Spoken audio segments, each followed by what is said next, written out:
இன்னைக்கு நான் சொல்லியிருக்கிற டிப்ஸ் ஒர்க்கிங் உமனுக்காக மட்டும் இல்லைங்க, ஹவுஸ் ஒய்ஃபாக இருக்கிற நம்மளுக்கும் தான்.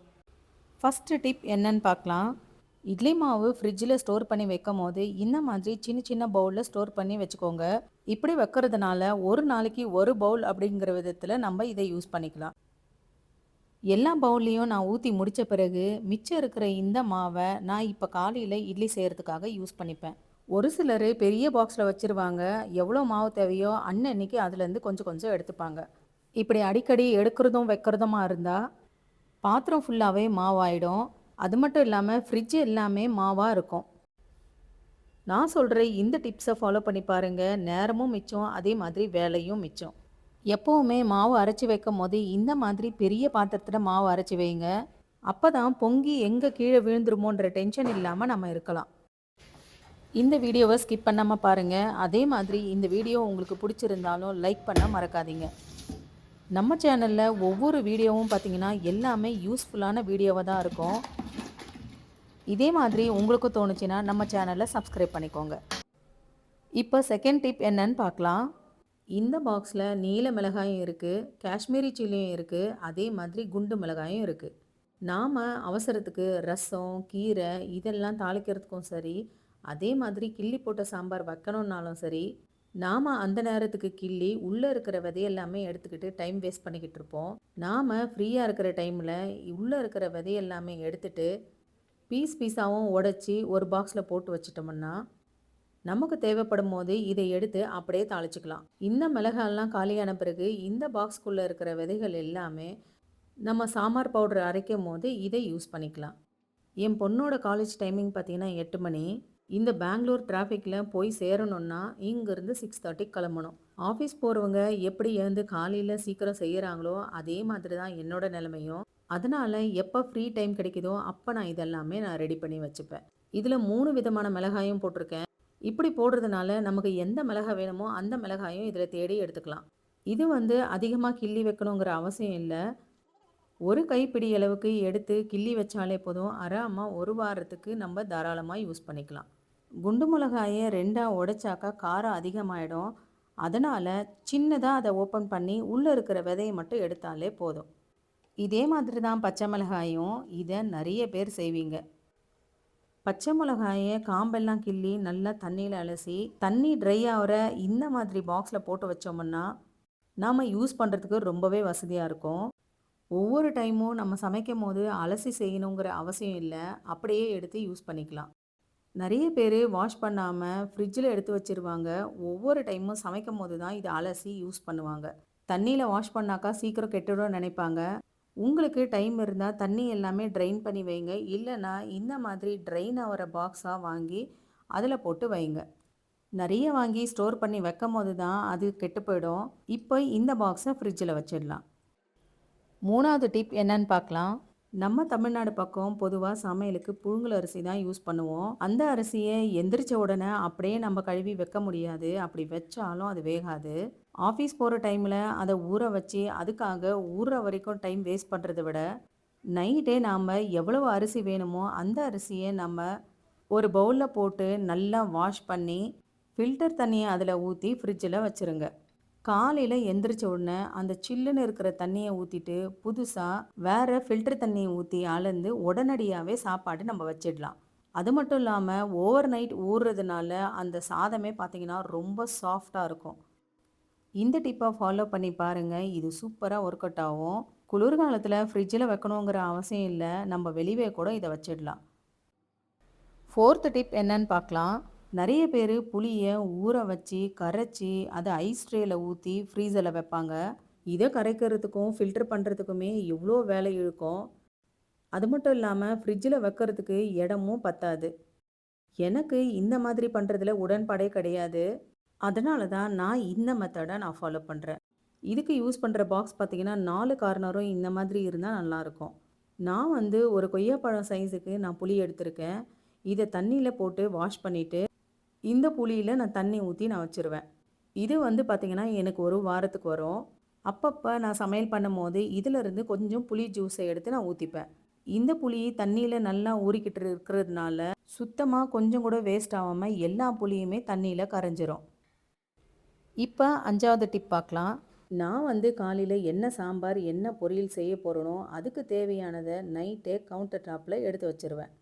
கொஞ்சம் சாம்பார் வெங்காயம், ஒரு பூண்டு, 2 பெரிய வெங்காயம், 2 முருங்கைக்காய், 3 தக்காளி, பொரியல் செய்கிறதுக்காக உருளைக்கிழங்கும் நான் இதில் எடுத்து வச்சுருக்கேன். இப்படி வைக்கிறதுனால காலையில் போய் ஃப்ரிட்ஜை தேடி ஒன்று ஒன்றா எடுத்துக்கிட்டு இருக்கிறத விட கவுண்டர் டாப்லேயே வச்சுட்டா சாம்பார் பண்ணுறதுக்கு ரொம்பவே ஈஸி. ஒவ்வொரு தடவையும் வெங்காய கூடையும் இல்லை ஃப்ரிட்ஜையும் திறந்து எடுக்கணுங்கிற அவசியமே இல்லை. ஒரு சில காய்கறியை நம்ம கட் பண்ணி வாஷ் பண்ணி பாக்ஸில் போட்டு கூட வச்சுக்கலாம். இப்போ 6வது டிப் பார்க்கலாம். காலையில் நம்ம சாம்பார் வைக்க போகிறோன்னா நைட்டு தூங்க போகிறதுக்கு முன்னாடி சாம்பார் வைக்கிறதுக்கு தேவையான துவரம் பருப்பும் எடுத்து குக்கரில் போட்டு நல்லா வாஷ் பண்ணி அதில் நான் 2 தக்காளியும் கட் பண்ணி போட்டு குக்கரில் விசில் வச்சு விட்டுக்கிறேன். இப்படி வைக்கிறதுனால காலையில் எந்திரிச்ச உடனே நம்ம டைரெக்டாக சாம்பார் தாளிக்க ஸ்டார்ட் பண்ணிடலாம். அரிசியும் ஏற்கனவே ஊறி இருக்கிறதுனால இன்னொரு குக்கரில் சாதமும் வச்சிடலாம். பருப்பு சீக்கிரமாக வைக்காம நைட்டு தூங்க போகிறதுக்கு முன்னாடி கழுவி ஒரு 3 விசில் வச்சுட்டு படுத்துக்கோங்க.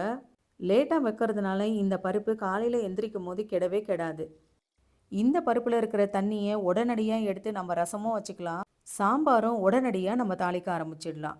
நாம் நைட்டே இந்த மாதிரி ரெடி பண்ணி வச்சுக்கிட்டோன்னு வச்சுக்கோங்க, காலையில் எழுந்தால் அரை மணி நேரம் தாங்க சமையல் பண்ண. டைம் மிச்சமாக இருந்தால் வேறு எதனா வேலைகள் கூட சேர்ந்து கூடவே செஞ்சுட்டு போகலாம். ஈவினிங் வர்றப்ப நமக்கு வேலை ரொம்ப ஈஸியாகவே இருக்கும். உங்களுக்கு வேக வைக்க இந்த மாதிரி பிடிக்கலன்னா பருப்பு கழுவி ரெடியாக ஸ்டவ் மேலே வச்சுட்டு கூட நீங்கள் படுக்கலாம். காலையில் எந்திரிச்ச உடனே ஸ்டவ் பற்ற வச்சாலே போதும், ஒரு 5 நிமிஷத்தில் குக்கர் விசில் வந்துடும். இந்த மாதிரி செய்கிறதுனால சாம்பாருக்கு தேவையான பருப்பும் ரெடி ஆயிடுச்சு, பருப்பில் இருக்கிற தண்ணியும் நம்ம ரசம் செய்கிறதுக்கு ரெடி ஆயிடுச்சு. இப்போ 7வது டிப் என்னன்னு பார்க்கலாம். சமைச்சு முடித்த பிறகு பாக்ஸில் போடுறதுக்காக எந்த பாக்ஸில் போடலான்னு நம்ம தேடிக்கிட்டு இருப்போம். அந்த நேரத்துக்கு அவசர அவசரமாக தேடுறத விட நைட்டே நமக்கு எந்த பாக்ஸ் வேணுமோ அந்த பாக்ஸை எடுத்து கவுண்டர் டாப்பில் வச்சிடலாம். இப்படி வைக்கிறதுனால நம்ம பாக்ஸ் தேடுற டென்ஷனும் இல்லை, பக்கத்துலேயே இருக்கிறதுனால சாப்பாடு போடுறதுக்கும் வசதியாக இருக்கும். இப்போ 8வது டிப் பார்க்கலாம். இப்போ நான் வந்து ரசத்துக்காக தான் ரெடி பண்ண போகிறேன். ரசம் பவுடர் அரைக்கிறத விட எனக்கு இந்த மாதிரி பண்ணுறது தான் பிடிச்சிருக்கு. நான் வந்து ஒரு வாரத்துக்கு ஒரு 3 டைம் ரசம் வைக்கிற அளவுக்கு மிளகு சீரகம் எல்லாமே அப்படியே பச்சையாக தான் அரைச்சி வைக்க போகிறேன். இதுக்கு நான் தேவையான அளவுக்கு பெருங்காயம் எடுத்துக்கிறேன், கொஞ்சமாக மஞ்சள் தூள். இதுலேயே மஞ்சள் தூள் போட்டுறதுனால நம்ம காலையில் சமைக்கும் போது மஞ்சள் தூள் எடுத்து போடணுன்ற அவசியமே இருக்காது. தேவையான அளவுக்கு மிளகு, ஒரு கைப்பிடி அளவுக்கு சீரகம், பூண்டு, ஒரு பெரிய பூண்டு. இது எல்லாத்தையுமே நான் மிக்சியில் ஒரு 2 சுற்று சுற்றிட்டு பல்ஸ் மோட்லேயும் ஒரு 4 சுற்று சுற்றிக்கிறேன். இப்படி அரைக்கிறதுனால கொஞ்சம் கொரப்பாக இருக்கும். கொஞ்சம் கூட இதில் தண்ணி சேர்க்கக்கூடாது, அப்படியே தான் அரைக்கணும். அரைச்சி முடித்த பிறகு இதை ஒரு பாக்ஸில் போட்டு ஃப்ரீசரில் வச்சுருங்க. ஒரு வாரத்துக்கு கெடாமல் அப்படியே இருக்கும். காலையில் நம்ம ரசம் பண்ணும் போது பருப்பு தண்ணியும் ரெடியாக இருக்குது, கிள்ளி வச்ச மிளகாயும் ரெடியாக இருக்குது, ரசத்துக்காக அரைச்ச மசாலாவும் ரெடியாக இருக்குது. இப்போ காலையில் ரசம் பண்ணுறது எவ்வளோ ஈஸியான வேலையாக முடியுதுன்னு நீங்களே பாருங்கள். இந்த மசாலாவை நீங்கள் ஆயிலில் போட்டும் ஃப்ரை பண்ணிக்கலாம், இல்லைனா ரசத்தை கலந்து வச்சுக்கிற தண்ணியிலையுமே போட்டுக்கலாம். நீங்கள் இதையே ரசம் பவுட்ரு அரைக்கணுன்னா பூண்டு தவிர மற்ற எல்லாத்தையுமே கடாயில் வறுத்து இது கூடவே கொஞ்சமாக தனியாகவும் துவரம் பருப்பும் சேர்த்து வறுத்து ரசம் பவுடராக அரைச்சி வச்சுக்கலாம். இப்போ 9வது டிப் பார்க்கலாம்.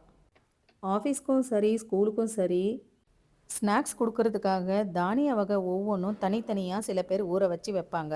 தானிய வகை ஒன்றும் தனித்தனியாக ஊற வச்சு வேக வச்சு சுண்டலாக செஞ்சு கொடுப்பாங்க. நான் வந்து எல்லா விதமான தானிய வகையும் ஒரே பாக்ஸில் ஒன்றா போட்டு ஊற வச்சு ஃப்ரிட்ஜில் வச்சுருவேன். இதில் காராமணி, பாசிப்பயிறு, கொள்ளு, ராஜ்மா, சன்னா, ப்ரௌன் சுண்டல், வேர்க்கடலை, இது எல்லாமே நான் இதில் சேர்த்துருக்கேன். இதில் எந்த அளவுக்கு தேவையோ அந்த அளவுக்கு எடுத்து சுண்டலாக வேக வச்சியும் கொடுக்கலாம், இல்லைனா குழம்பா வச்சியும் சாப்பிடலாம். இல்லை இதை செய்யாமல் அப்படியே மறந்துட்டிங்கனாலும் இதில் இருக்கிற தண்ணியை ட்ரைன் பண்ணி அப்படியே க்ளோஸ் பண்ணி ஃப்ரிட்ஜில் வச்சா போதும், இது முளைச்சியும் வந்துடும். முளைச்சி வந்த பிறகு செய்யும் போது இதில் அதிகமான ப்ரோட்டீன் சத்தும் நமக்கு கிடைக்கும். காய்கறி இல்லாத சமயத்தில் இன்ஸ்டண்ட்டாக எடுத்து குழம்பு செய்கிறதுக்கும் இது யூஸ்ஃபுல்லாக இருக்கும். நான் இதை 2 முறை வாஷ் பண்ணி நல்ல தண்ணி ஊற்றி நான் ஃப்ரிட்ஜில் வச்சுக்கிறேன். 2 நாளைக்கு ஒரு முறை இதில் இருக்கிற தண்ணியை ஊற்றிட்டு வேறு புது தண்ணி ஊற்றி வச்சா அப்படியே கெடாமல் நல்லாவே இருக்கும். நிறைய பிள்ளைங்க இதில் இருக்கிற ஒரு சில சுண்டல் வகையை சாப்பிட மாட்டாங்க, அவங்களுக்கு இந்த மாதிரி செஞ்சு கொடுங்க. இவ்வளோ நேரம் செஞ்சது எல்லாமே மதியானம் லஞ்சுக்காக நம்ம ரெடி பண்ணோம். இப்போ மார்னிங் பிரேக்ஃபாஸ்ட்டுக்காக நான் ரெடி பண்ணிக்கிறேன். நான் வந்து காலையில இட்லிக்காக ப்ரவுன் சன்னா தான் குழம்பு வைக்க போகிறேன். இதுக்கு நான் தேவையான அளவு தேங்காயும் கொஞ்சம் சோம்பும் போட்டு அரைச்சி நான் ஃப்ரிட்ஜில் வச்சுக்க போகிறேன். அதுக்காக நான் சன்னாவும் ஊற வச்சுட்டேன். காலையில் எந்திரிச்சு இந்த சன்னாவை வேக வச்சா போதும். குழம்பு தாளித்து இந்த மசாலாவை அதில் ஊற்றிடலாம். சீக்கிரமாகவே நமக்கு பிரேக்ஃபாஸ்ட்டும் ரெடி ஆகிடும். தேங்காய் உடைச்ச பிறகு ஓடோடவே அப்படியே வச்சு பாருங்க. 10 நாளைக்குனாலும் இது கெட்டு போகவே போகாது. நான் வந்து எப்போவுமே இப்படி தாங்க வைப்பேன். இந்த உடைச்ச தேங்காயை அப்படியே மூடியோட ஃப்ரிட்ஜில் வச்சா ஃப்ரிட்ஜுக்குள்ளே நிறைய டஸ்டெல்லாம் விழும். இந்த தேங்காய் மூடியை ஒரு பாக்ஸில் வச்சு அப்படியே ஓப்பன் பண்ணியே வையுங்க. அப்போ தான் அது கெடாமல் இருக்கும். அவ்வளோதாங்க, நான் பிரேக்ஃபாஸ்ட்டுக்கும் ரெடி பண்ணிட்டேன். இப்போ காலையில் என்னோடய வேலை ரொம்ப ஈஸியாக முடிஞ்சிடும். இந்த வீடியோ உங்களுக்கு ரொம்பவே யூஸ்ஃபுல்லாக இருந்திருக்கும்னு நினைக்கிறேன். பாய்.